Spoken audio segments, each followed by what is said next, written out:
Good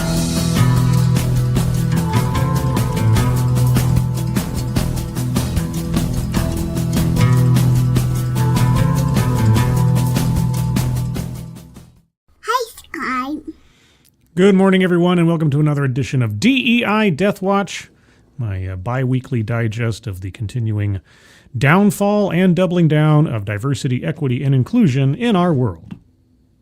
I think I've got that wrap down correctly at this point. I've practiced it enough. Anyway, hope everyone's having a good Friday so far, if I'll find my words at some point. But before I get into today's stories, and there's a lot of them, who's joining me on this beautiful Friday morning? Lewis. Hello. Keeverdam, good morning, and thank you, Keeverdam, for providing the link to the Give, Send, Go. Guys, this is a special note at the top of the chat box. There's a link there. The Wireman family, they are taking care of their son, Grayson, who is currently going through bone marrow transplant procedures and surgeries and such. And in the course of that, the family needs some support in housing and other things while they're seeing to their son's health care. If you can take a look at that, if you're able to donate, please do so. But even if you can't, if you can share that out on social media, that would be appreciated as well. So thank you for that ahead of time. Thank you, Keeverdam, for providing the link. And thanks to Full Metal Joker for alerting me to this effort. Alexander, good morning. John Traxon, good morning. Alan Thyler, good morning. Mike Savage, blarg. Tack Alpaca, good morning. Unfair Ophelia, hello. Jill Powers, the River Daughter, good morning. And I'll be starting with the Vanderbilt story just for you, Jill Powers. What else we got? Shakiro Soldier, hello. Advocats Diaboli, hello. Keldrig, hello. Hi, M. Steve, hello. Good afternoon, Scribe and Chat. Looking forward to listening on my drive home. Well, here I am. Rock you like a hurricane. Resolute Germ, good morning. Mishiru Kirarugi. Michiru. I have it correct. Yes. I'm so paranoid. Anyway, good morning to you, and I think that's everybody I see. If I've missed you, if you're lurking, if you're in the future, good morning. All right, so lots of stories today, guys. Let's get into it before we run out of time today, as it were. So let's start off with, I have to get rid of this pop-up first. Pardon me, I have to, all the technical stuff. Take this away, refresh that. Is it going to work now? Yes. Okay, here we go. Vanderbilt Medical Center hiding DEI resources behind password-protected web pages, says report. VUMC says it is currently undergoing a review of its programs to remain in compliance with President Donald Trump's DEI mandate. Probably because Vanderbilt University accepts federal funding of some sort and therefore falls under Title VI. And depending on their employment practices, also probably Title VII. But let's find out. First on Fox. While some medical schools have taken steps to scrub their diversity, equity, and inclusion commitments from their websites, Vanderbilt University Medical Center, or VUMC, has been found to be hiding some of theirs behind password-protected web pages. The conservative nonprofit organization Consumers Research unveiled a campaign Tuesday titled, "What is Vanderbilt University Medical Center Hiding?" unquote, after finding that VUMC, VUMC, I'm just going to say VUMC, that's easier, finding that VUMC was not just deleting some of its references to DEI commitments and resources, but also keeping some and hiding them from public view. The campaign includes a website complete with screenshots and archived web links showing the various web pages tied to DEI and climate activism that are now password protected.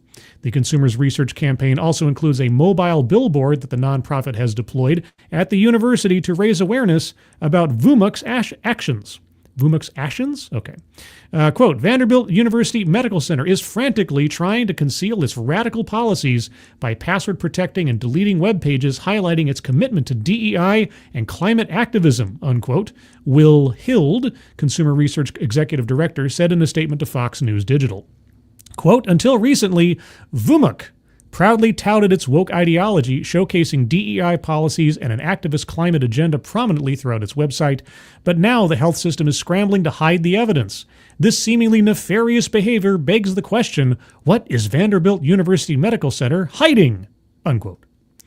While VUMUC deleted several web pages related to DEI resources and programs that it offers within specific departments, VUMUC's Office of Diversity and Inclusion website allegedly remains active, only to be accessed with a username and password, according to the nonprofit.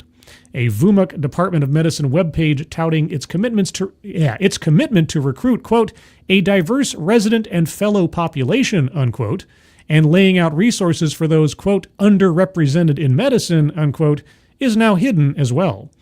Other web pages about prioritizing climate care as health care and other left-wing climate change initiatives have also become password protected, Consumers Research found.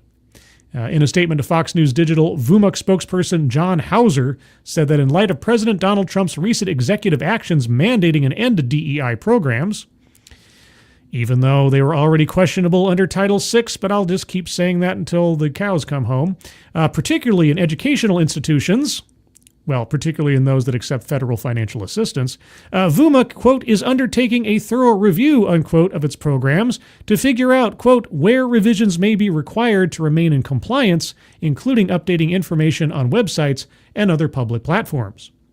While we undertake that review, we have elected to take down related websites to ensure current, accurate, and factual information, Hauser added.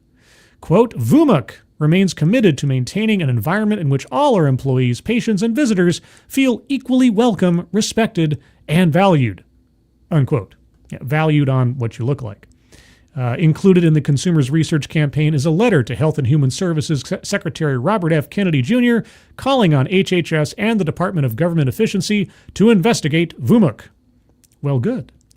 VUMUC, a top research hospital in the United States, relies heavily on federal dollars, the letter states. Quote, taxpayer dollars should be used to prioritize patient care, not political activism. Consumers Research stands ready to assist as needed to ensure accountability and protect consumers, unquote. VUMUC was investigated by Tennessee's Attorney General's office in 2023 amid allegations that a doctor at VUMUC was manipulating medical billing codes to evade insurance coverage limitations for transgender treatments. Okay.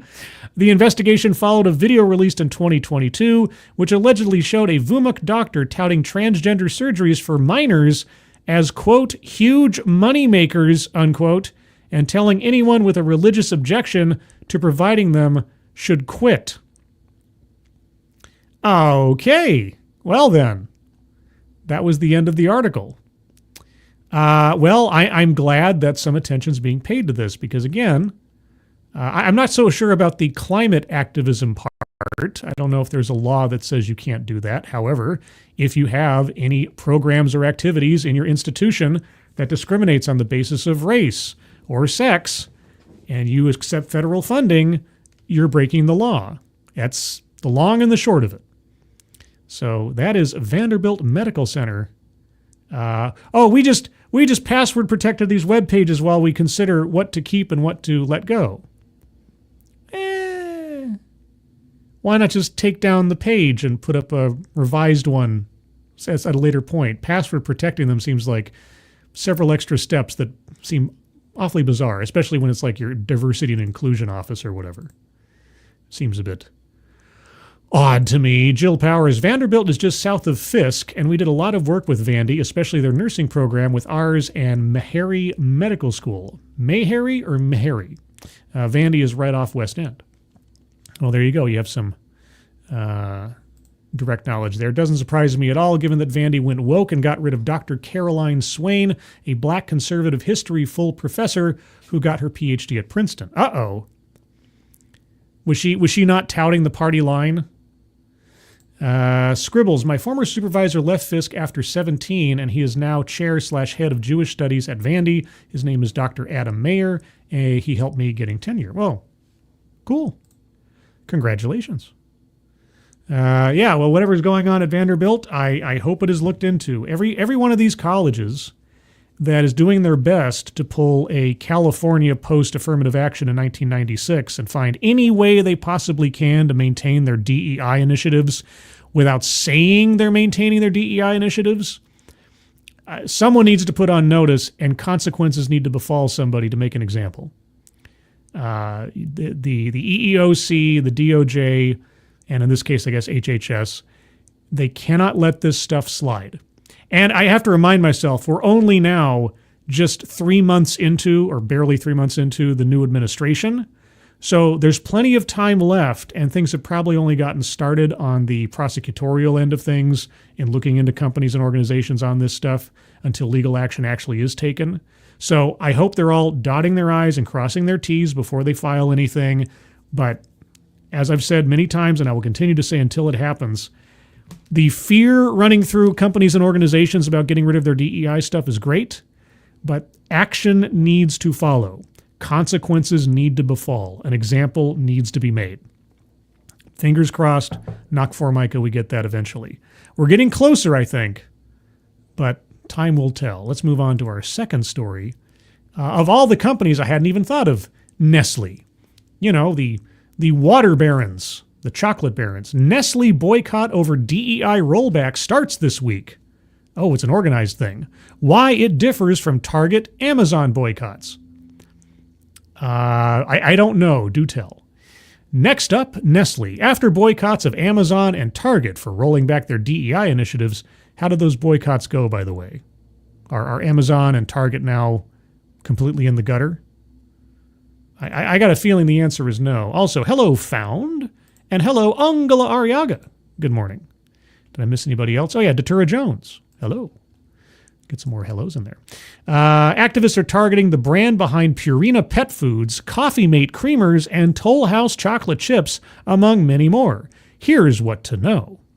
After President Donald Trump called to rescind diversity equality... Whoa, wait a second. Who published this story? USA Today? Sorry, Cincinnati Enquirer. Cincinnati Enquirer, let me put you on notice. You got your terms wrong. It's diversity, equity, and inclusion, not diversity, equality, and inclusion. They might want to try to say that they're talking about equality, but they never have been. Anyway, after President Donald Trump called to rescind diversity, equity, and inclusion policies at the federal level, many companies began rolling back their own programs. In response to that, activists have organized boycotts of those companies, including Amazon, Target, Walmart, Nestle, and more. A 40-day boycott of Target, timed to coincide with Lent, a 40-day period of prayer and fasting leading up to Easter, began last week. And what detrimental effect is it having on Target right now, I wonder? How many people are actually participating? Because I went to Target this past weekend with Sister Scribe. It was as full as I've ever seen it. I don't know if it's working. An Amazon boycott wrapped up last week. I'm sure Amazon's really hurting. But another is coming in May, the Arizona Republic reports. Oh, okay. And this isn't me like cheering on Amazon in any particular way. It's just being pragmatic. Like, what exactly do you expect to happen? I mean, they just hired or are on the verge of hiring Amy Pascal to oversee their James Bond franchise. So if ever there was a DEI hire, Amy Pascal probably qualifies. The boycott of Nestle products begins Friday, March 21st. Hey, that's today. And ends March 28th. All right, everybody, you're going to have to go out without your coffee creamer for a week. No Toll House chocolate chips for a week, guys. Get on the bandwagon. While the Target and Amazon involved, you mean boycotts? Who is ChatGPT writing this stuff now or something? While the Target and Amazon involved not shopping with either major retailer, the Nestle one will have participants avoiding a slew of products, from pet food to chocolate, as well as cereal and frozen pizza. But let's be realistic. How many brands would you even know Nestle has a hand in? Now, there are a bunch of products out there that don't say like prominently Nestle on the box that Nestle has a hand in. So, okay. Oh, this is going to tell me now. What brands is Nestle? Okay, guys, you're not allowed to have any of this stuff. Okay. These are all the brands you are not allowed to buy. Okay. Alpo dog food, Baker's dog food, Biggin dog treats, Beneful dog food, Beyond dog food, Busy Bone dog treats, Cat Chow cat food, Dog Chow dog food, Fancy Feast cat food, Felix cat food, Gourmet pet food, Lily's Kitchen pet foods, Merrick pet food, Pro Plan Veterinary Diets pet food, Purina pet food, Purina One, Purina Pro Plan, Supercoat dog food. I've never even heard of that. Terra Canis dog food, Tidy Cats litter. So it's all food all the way down until you get to the cat litter. Okay. Here comes the chocolate. Aero, Bacchi Perugina, or Basie Perugina, Callier, Damac, Garado. That sounds like the thing Agent 47 uses to take people out from behind. Husu Fu Chi, Kit Kat, Milky Bar, Milo, Munch, Quality Street. Well, you know what you're getting with that one.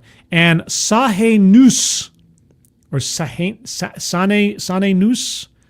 Sane Noose. Baby food, Cerelac, Complete, and Gerber. Gerber baby food. Guys, no more Gerber for you.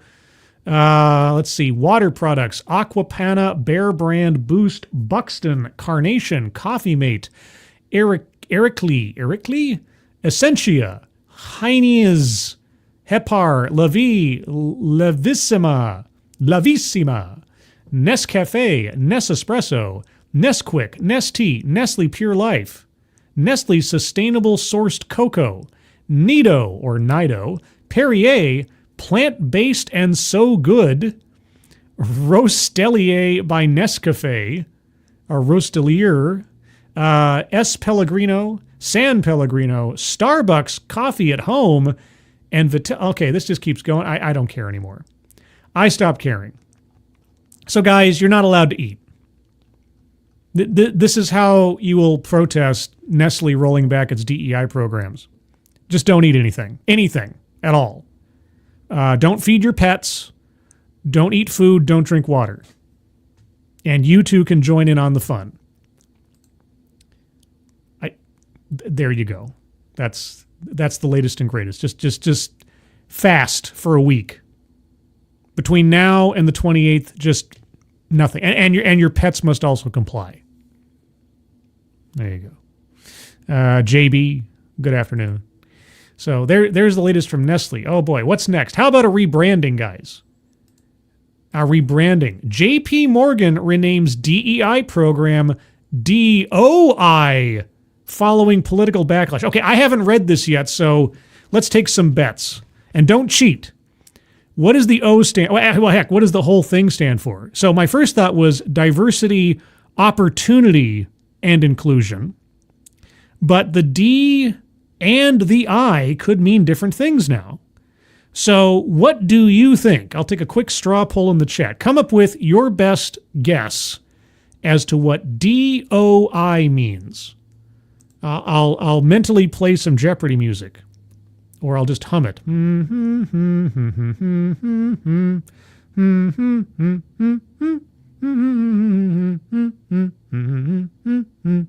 La, la, la, la, la, la, la. Maybe it means OnlyFans. That'd be great. Diversity, OnlyFans inclusion. I think people like that one. Advocata says obfuscation. Ooh, there's a good one. You know where I really learned how to use the word obfuscate? Vampire the Masquerade. Yep. Those Malkavians, those Nosferatu. Obfuscate, man. Obfuscate all the way. Let's see. Diversity of inclusion. Ooh, there you go. When I think of DOI, I think of ROA. So like maybe diversity on investment, or I don't know. Disseminate, obfuscate, and ignorance. Ooh, there you go. There you go. You like opportunity? I think the first thing that came to my mind was opportunity. I think diversity, opportunity, and inclusion. But let's find out. J.P. Morgan Chase & Company is changing the name of its diversity, equity, and inclusion program at a time when DEI has been attacked by President Donald Trump's administration. Yeah, it only started, every time, it only started last month, guys. It really only started. It hasn't been on a downswing since 2022. No, only now. Only now. The largest U.S. bank will now call the initiative Diversity, Opportunity, and I was right. I was right. And Meh was right. Together, we can take this victory.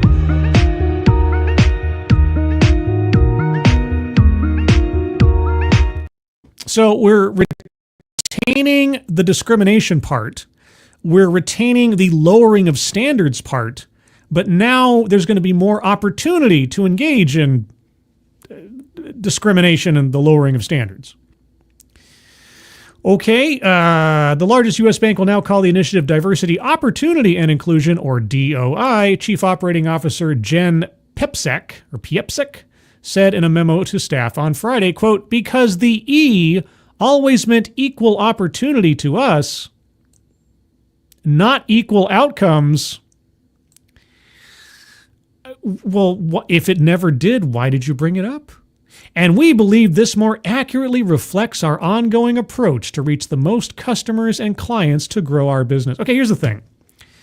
Of all of the concepts hidden behind your classic DEI moniker, the E and the I were, and I'm talking in relative terms, probably the least problematic for a business.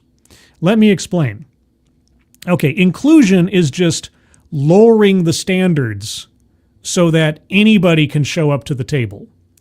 Equity was just equality of outcome, making sure that no matter what your qualifications are, you can rise to the same level as everybody else.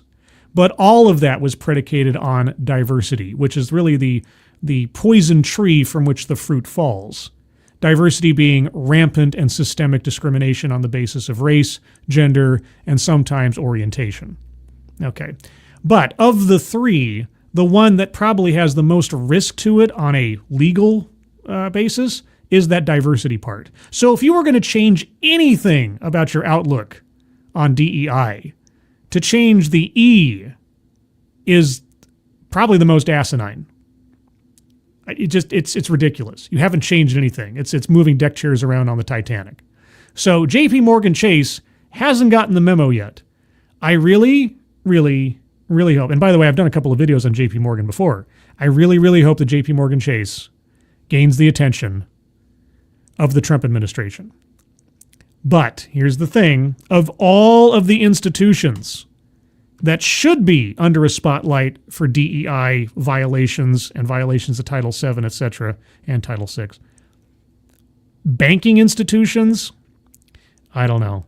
I don't have a whole lot of faith that the federal government is going to look too deeply into banking institutions of any particular heft, because that's where the money is. So, like I say, I remain hopeful, but time will tell. Because I'm not convinced yet until I start seeing some consequences befall somebody major. Since taking office in January, quote, we've always been committed to hiring, compensation, and promotion that are merit-based. We do not have illegal quotas or pay incentives. I might have to review my previous coverage of JP Morgan on that one. And we would never turn someone away because of their political or religious beliefs or because of who they are, Pepsek said in the memo.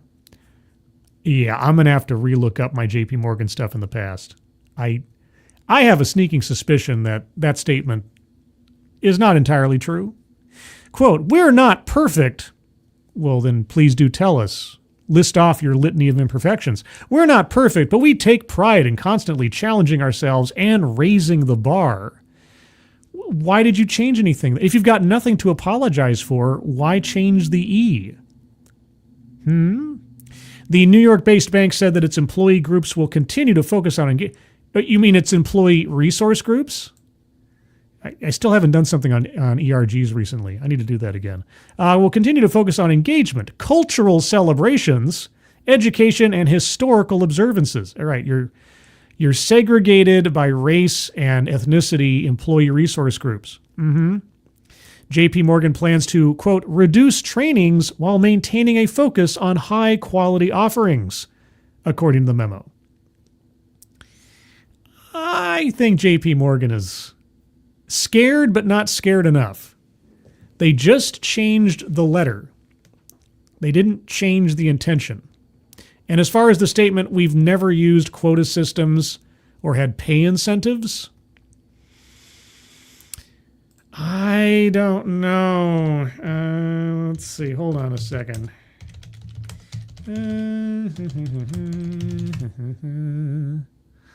I might have to research some of that stuff because Oh, wait a second. What's this? What's this? What's this? There's white stuff everywhere. I think I just found something. Let's take a look at something real quick. I could be completely off base. It's entirely possible. Let's take a look at the 2021 Environmental, Social, and Governance Report from J.P. Morgan Chase. Yes, the ESG report from J.P. Morgan Chase from 2021, guys. Back in the heyday, after the racial reckoning. Let's see. Do we have anything that's like... let's see, consumer community banking, how we do business, operational excellence. Yeah, okay, our approach to ESG. Let's see, got to find this building a foundation as, or is it all just fluff talk? Diversity, equity, and inclusion. Okay, any percentages you want to talk about? In addition to making progress towards our racial equity commitment in 2021, we launched 3 new DEI centers of excellence during the year. Advancing Hispanics and Latinos, the Office of Asian and Pacific Islander Affairs, and the Office of LGBT plus Affairs. Okay. Oh, workforce composition. Huh. In connection with its diversity initiatives, the firm periodically requests that its employees and board members self-identify based on specified diversity categories. The following presents information on self-identification as of December 31st, 2021. The information, according to equal employment opportunity, race/ethnicity categories, and gender, is based on U.S. and global employees, including campus and internship class, respectively, who self-identified. Race/ethnicity and gender information reflects all members of the operating committee and the board of directors. Information on LGBT plus veteran and disability statuses is based on U.S. employees. Okay. Global gender data, 51% men, 49% women. Board of directors, operating committee, senior level employees, campus internship classes. Wow, and men are almost always the majority population. Uh-oh. U.S. race/ethnicity data. White, 46%, black, 14%, Asian, 17%, Hispanic, 20%, other, 3%. That sounds fairly well in line with the population demographics of the United States. This is your employment records, right? Board of directors, operating committee. Okay. All right. Accountability framework. Executing on our DEI commitments requires promoting accountability across our firm. How does that work? Our accountability framework, which launched in 2020 and enhanced in 2021, is used to evaluate senior leaders, including operating committee members, on behaviors, practices, and progress towards goals related to the firm's diversity, equity, and inclusion priorities, and to incorporate that into year-end performance and compensation assessments. The framework includes a scorecard for tracking progress toward representation goals. J.P. Morgan Chase has never engaged in quotas, and we've never had financial incentives for corporate officers. No, guys. Never. We would never engage in such things. I'm going to save this for posterity's sake. Okay. Well, anyway, that was just a slight diversion. I thought to myself, wait a second. I've looked up J.P. Morgan Chase before when it comes to DEI. I'm pretty sure I've read, or at least reported on previously, about certain quotas or aspirational diversity goals and about executive compensation for diversity scorecards. Looks like I wasn't too far off the mark. Well, anyway, that was 2020. That was all 4 years ago. I'm sure they stopped yesterday. I'm sure Trump made it all stop. It's fine now. Everything that they've been doing the past, let's just say 5 years, it's spilt milk under the bridge, guys. Has no legal implications whatsoever for any potential federal investigations or class action lawsuits. No, not at all. Not at all. I'm not a lawyer. I'm just spitballing. I could be wrong. Anyway. Let's move on to a little bit of an update from a story I did a couple episodes ago. You might remember You remember a little place called PhD Project? Do you remember that name? Well, PhD Project. Well, let's let the article describe this. Colleges cut ties with a little-known nonprofit targeted by the Trump administration over DEI.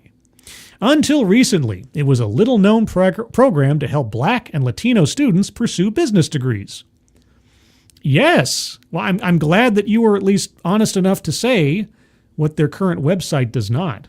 But in January, conservative strategist Christopher Rufo flagged the program known as the PhD Project in social media posts that caught the attention of Republican politicians. The program is now at the center of a Trump administration campaign to root out diversity, equity, and inclusion programs in higher education. Yes, tell us how this worked.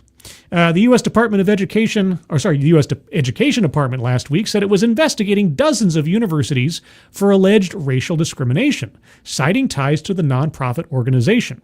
That followed a warning a month earlier that schools could lose federal money over race-based preferences in admissions, scholarships, or any aspect of student life, as they already should have been under the gun for because of Title VI, but I digress.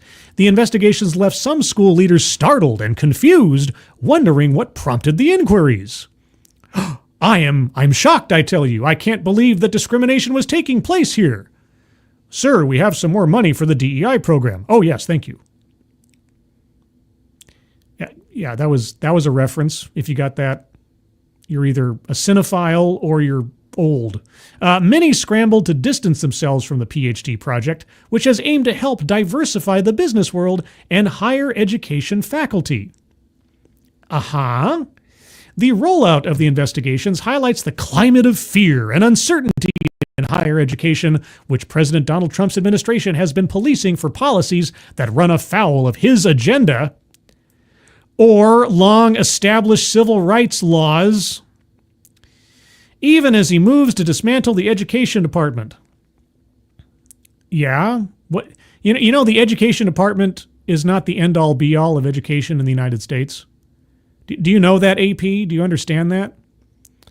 Okay. There is a range of nonprofits that work to help minority groups advance in higher education, but the PhD project was not well known before Rufo began posting on X about its work with colleges, said Jonathan Fansmith, Senior Vice President of Governmental Relations at the American Council on Education, an association of college presidents.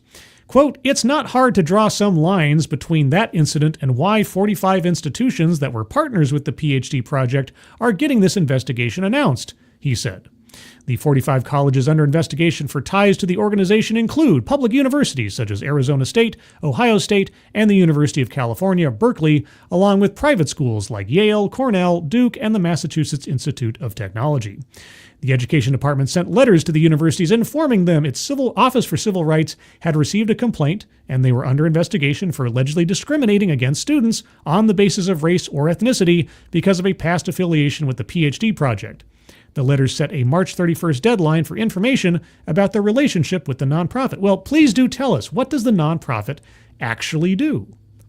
In a statement, the PhD project said it aims to, quote, create a broader talent pipeline of business leaders. Quote, "This year we have opened our membership application to anyone who shares that vision," it said. This year. So what were you doing in years prior, might I ask? Oh, well, let me share, as a little bit of the Wayback Machine tells us what they no longer have on their website.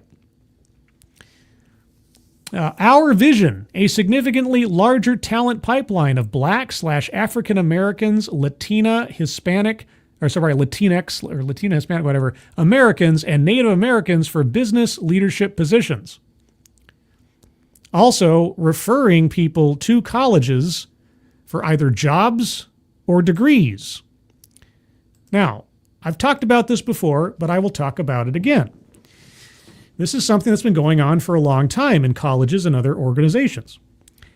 If you can farm out your discrimination filter to a third-party vendor, which I will call racial referrals, then you attempt, and of course the legal aspect of this might still be a bit murky, you attempt to put a firewall between yourself and what may be legally questionable. So, if I say, golly gee whiz, I'm looking to hire people of a specific racial demographic, but I can't say that I am, what can I do?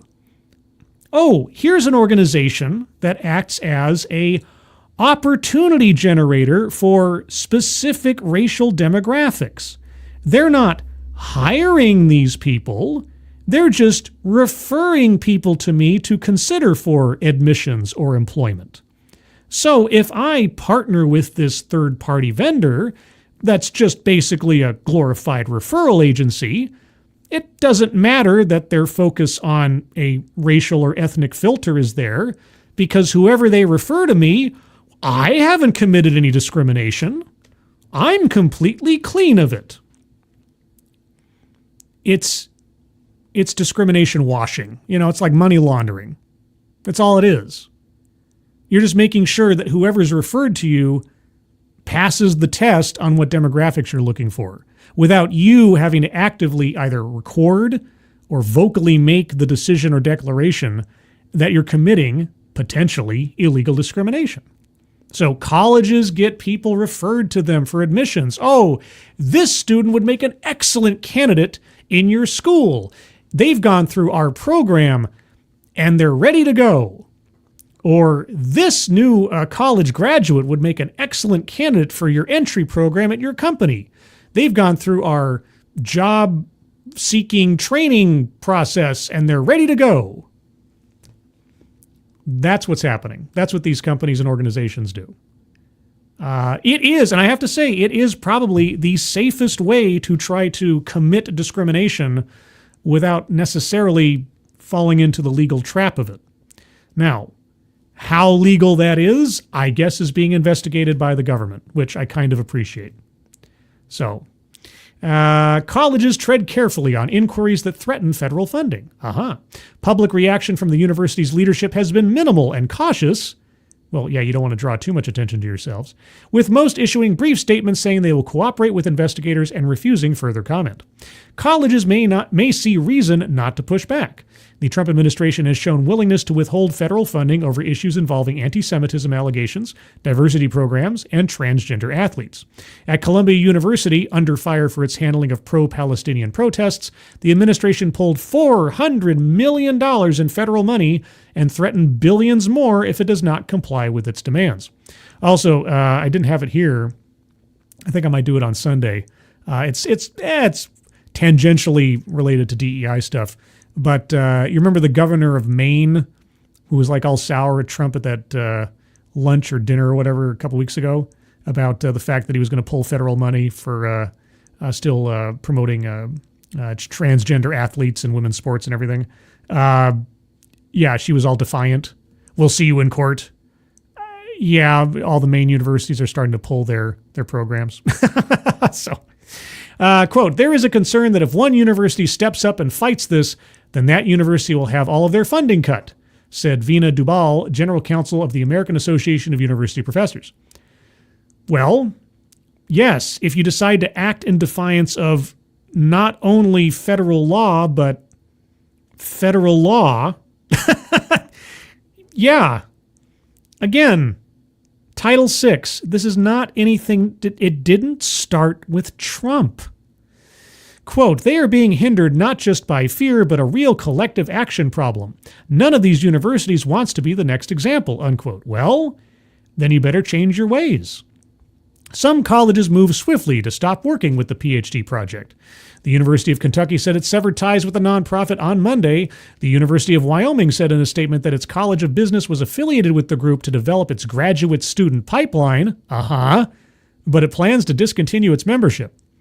Yeah, you see, we're going to have a pipeline of graduate students that are filtered on the front by this third-party entity to make sure they look the part so that by the time they graduate from our college, we can show our statistics of what our graduates looked like. Look how many of the right-colored people have graduated from our college. That's just how it turned out. We didn't do anything. We didn't manufacture that. That's just the natural course of events with our various filtered pipelines. The University of Nevada, Las Vegas issued a statement saying 3 professors participated in the program, but 2 no longer work at the university, and a third was killed in a shooting on campus in 2023. Ugh. Why would you bring that up? Is that like Guilt Trip City or something? Arizona State said its business school is not financially supporting the PhD project this year. And it told faculty in February the school would not support travel to the nonprofit's conference. Oh, man. I hope they filmed the conference. I have to look and see if they have the previous media. Let's see. And then they talk about how Christopher Rufo highlighted this. Okay. So there you go. Yes. Another pass-through discrimination organization, thankfully, under fire.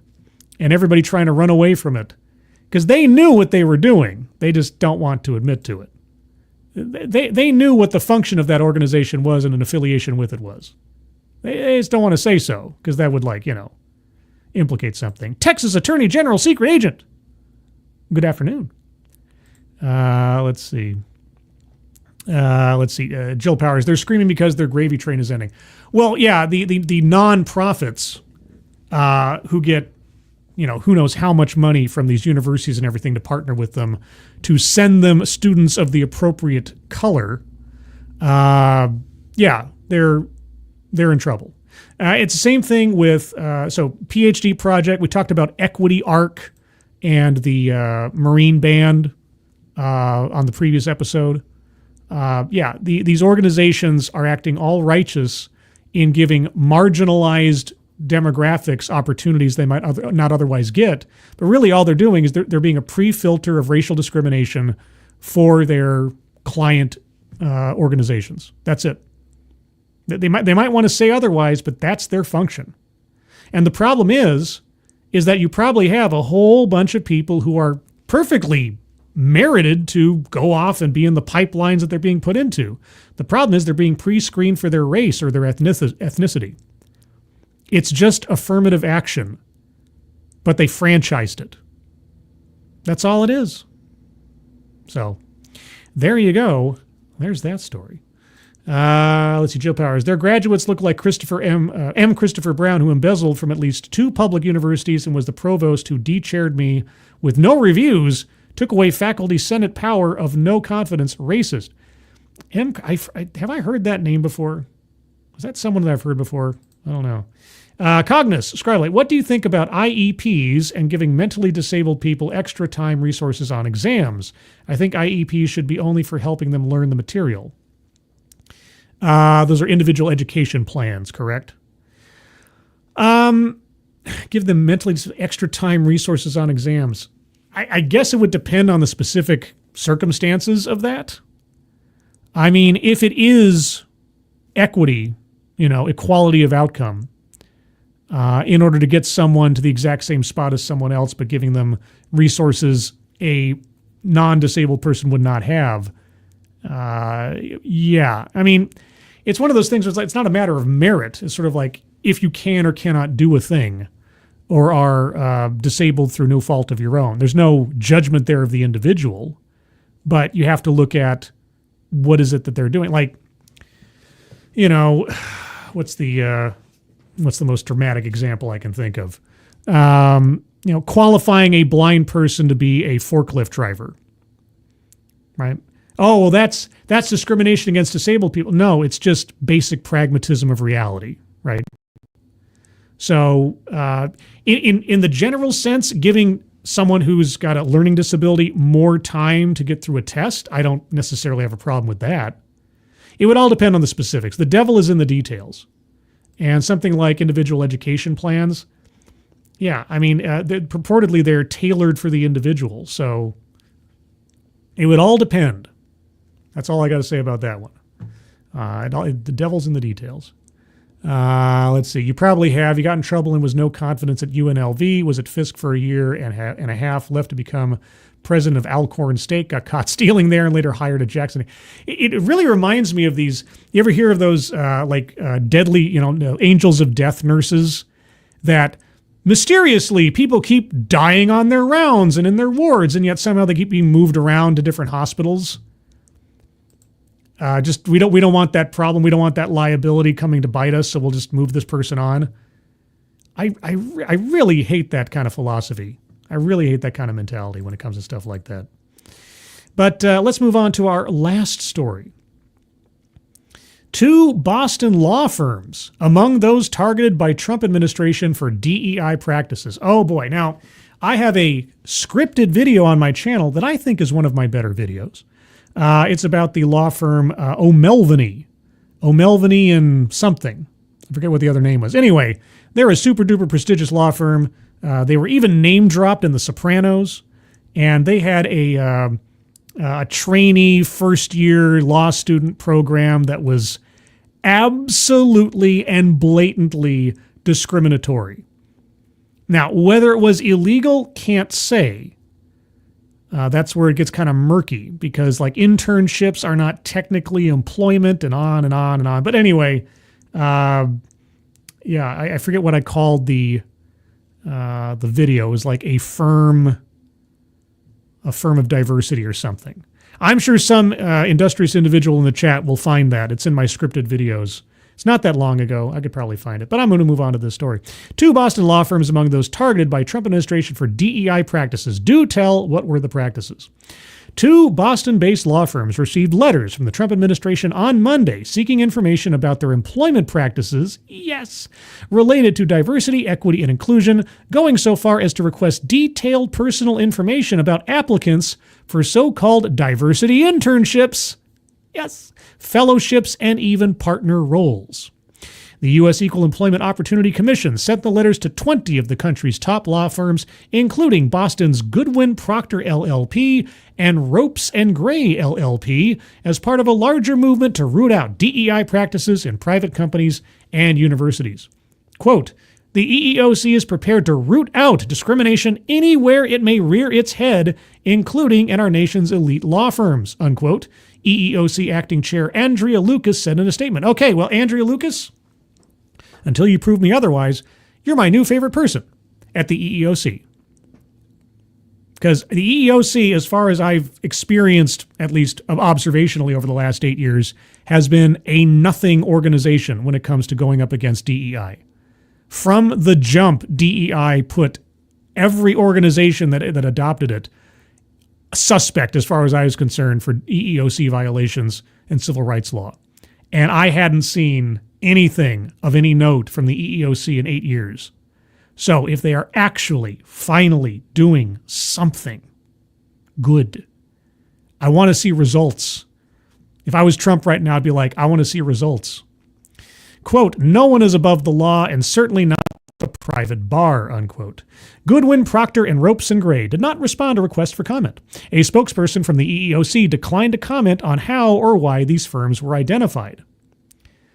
Well, I have a couple of guesses. The Lawyers Committee for Civil Rights under Law condemned the move. Why? If there's nothing happening at these organizations, then there's nothing to worry about. Condemned the move and argued Lucas does not have the authority to speak on behalf of the EEOC, which currently has only 2 commissioners after Trump fired 2 others in January and 1 left last year when his term expired. Hey, he probably fired them because they weren't doing their jobs. He probably fired them because DEI has been allowed to run rampant without any pushback of note for a decade or more. But wait, so does not have the authority. I mean, she's only the acting commissioner, or acting chair, pardon me, of the EEOC. Okay, quote, Lucas's letters are not charges of discrimination, the Lawyers Committee said in a statement Tuesday. Quote, as such, they carry no more weight of authority than if they had been written on a cocktail napkin by any member of the public, unquote. Well, good luck.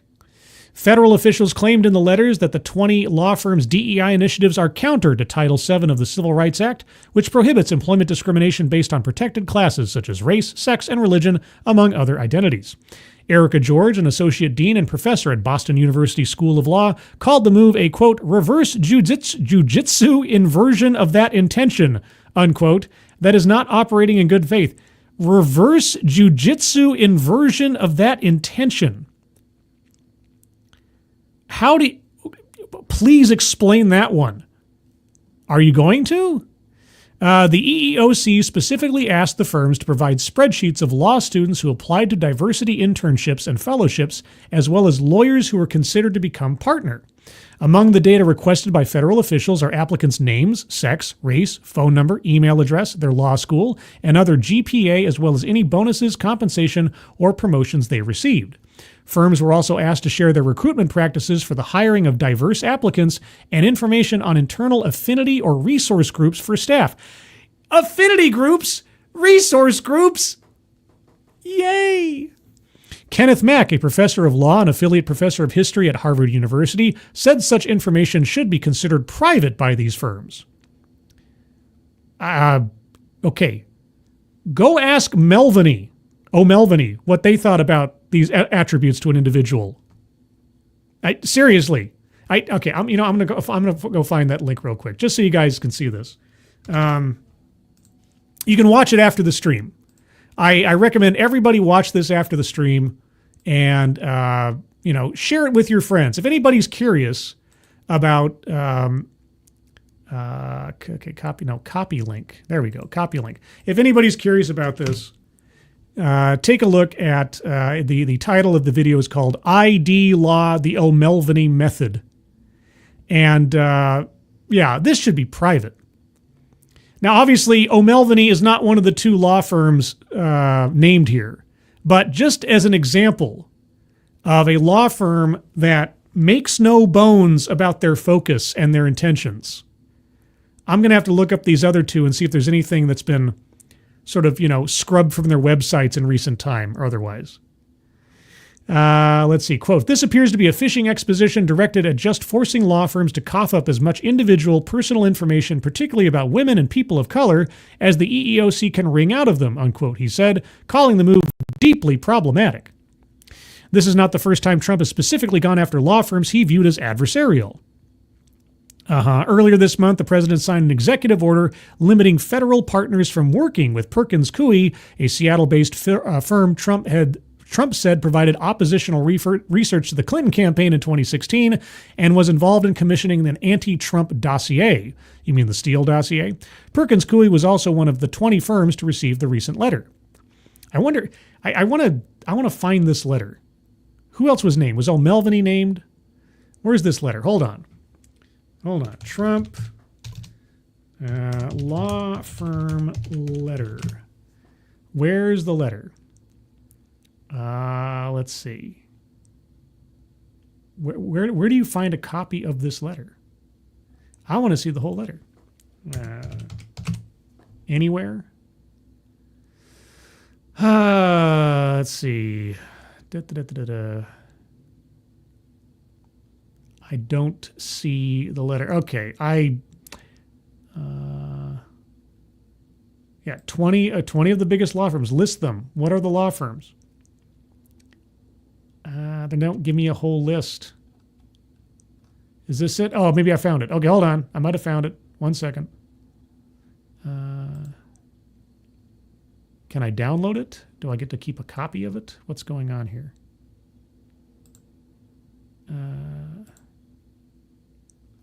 Okay, I apologize. I have a copy of the letter in front of me. I apparently cannot display it in any way that you'll be able to read it because the text is too small. So I'm going to try to find a list. Where is the list of the law firms? Where is the list? Why is this so difficult? Okay, now this is just Perkins Coie. Okay, that's not the letter. That's just Perkins Coie. Anyway, at some point I'm going to find a list, and I'm curious to know if O'Melveny is on that list. Okay, moving on. Quote, "Trump is taking an enormous gamble by targeting some of the most powerful lawyers in the country first. Well, why not start at the top? If they haven't done anything wrong, then it's easy to prove, isn't it? With effective coordination, we could easily resist him, but as yet his gamble is paying off," wrote Rachel Cohen, an associate at Skadden, Arps.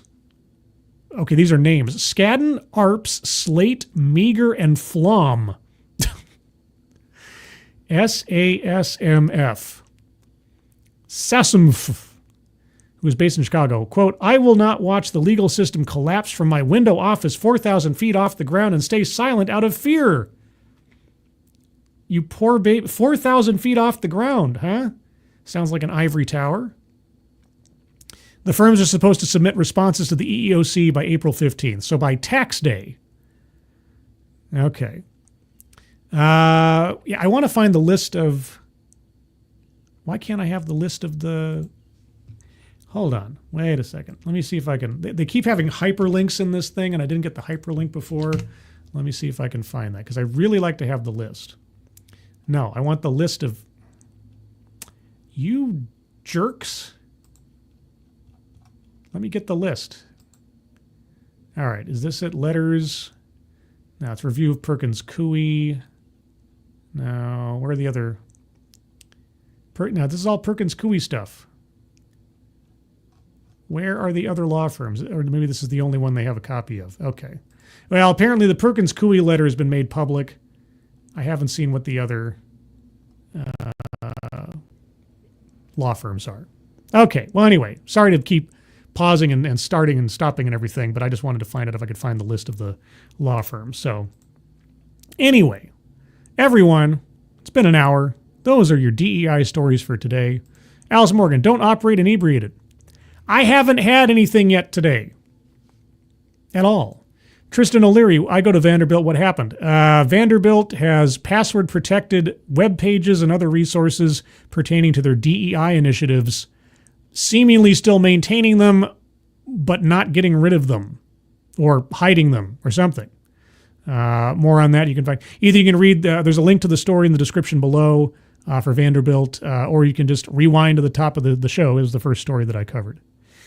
Jill Powers, got a balance, Scribelight. Hope I helped today. Yep. Thank you for the information, Jill. Appreciate it. And not one pepper jack so far today. Not so far today. But the day is still young, and it's Friday, everybody. So, yay Friday. Everyone, thank you so much for joining me for this. If you have any other information yourself on any of these stories that I've covered, or have any comments elsewise, please leave them in the comments below. Or you can also speak your mind over on the Discord server. Would you like to join the Discord server? Well, I got a link to you to the Discord server in the chat right now. Click on that link. You'll find yourself on the landing channel called Say Hello. And in addition to saying hello, you just have to say the secret word. The secret word will tell me you are not a bot. Actually watch the stream and are thus have thus earned the right, the privilege, the entitlement to join the Discord server. Today's secret word is Vanderbilt. Just say hello, Vanderbilt, and I'll know that you watched the show. Also, you can find me here Sunday at 8 a.m. Pacific, 11 a.m. Eastern for the Sunday stream, where I'll do a whole bunch of other stories that have nothing, as far as I know, to do with DEI, and cover all that stuff. And you may also have found me, possibly, on the Midnight's Edge in the Morning panel this morning with Paul Chatto, Andre, and Tom talking about movies and other such sundry topics. Beyond that, everybody, thank you so much for joining me. Moderators, thank you for keeping an eye on things, even though everyone here is so well behaved. You have very, very little to do. Everybody who donated either to myself or, again, at the top of the chat box, guys, the Give, Send, Go to the Wireman family and supporting their son Grayson while he goes through bone marrow transplant or replacement therapy. Please take a look at that. Donate if you can. Share if you're able. Elsewise, everyone, hope you have a good rest of your Friday. Hope you have a good weekend ahead of you. Hope you're all safe and well. If you're not well, please get well soon. And I'll see you on the next one. Take care. Bye-bye.